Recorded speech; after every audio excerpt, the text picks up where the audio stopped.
Ito yung lagay niya. Makain doon ng sopas. May sopas ba doon? Oo, sopas ako eh. Wala daw, lagnat eh. Tapos kanina nakadalawang Skyflex nga yun pagdating namin. Dito tanong natin, baka ano naman. Hindi na kailangan yan. Kinuha mo ba yung number nung... Dapat kinuha mo yung number ng pedya. Ay, nandun yun sa ano, reseta niya. Tapos isend mo sa kanya yun.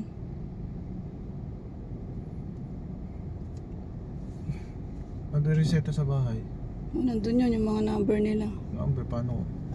Pati, ano, baka may mga Viber yan eh. Ano ba sabi sa inyo? Pagkakuha ng result, balik sa kanya? Oo. Oh, ganun nga yun.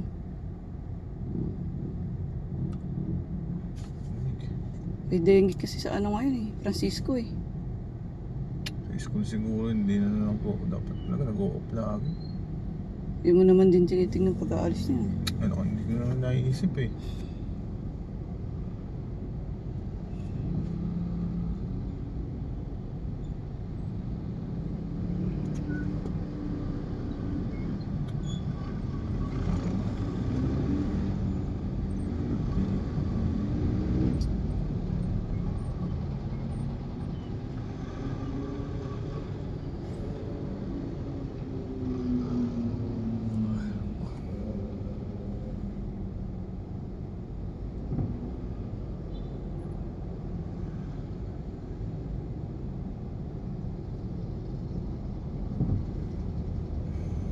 Dapat pag ganun, masabihan yung school kasi malamang sa school yun.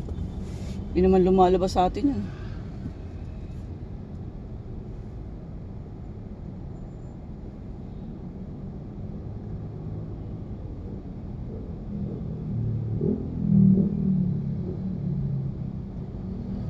Ano pang tinest? Yung CBC niya okay naman?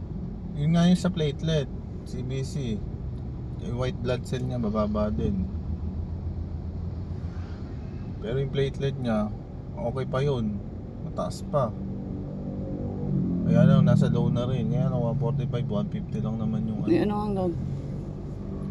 Saan mo nakita sa online? Oo, sinad sa akin.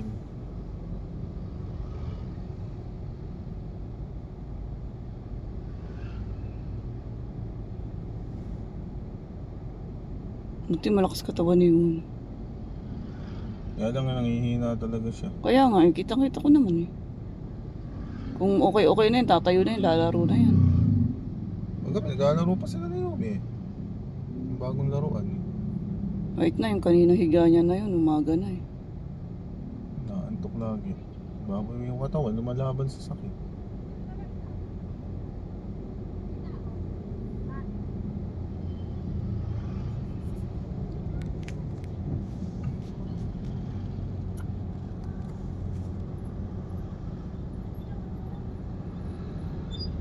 Kailangan dextrose yun.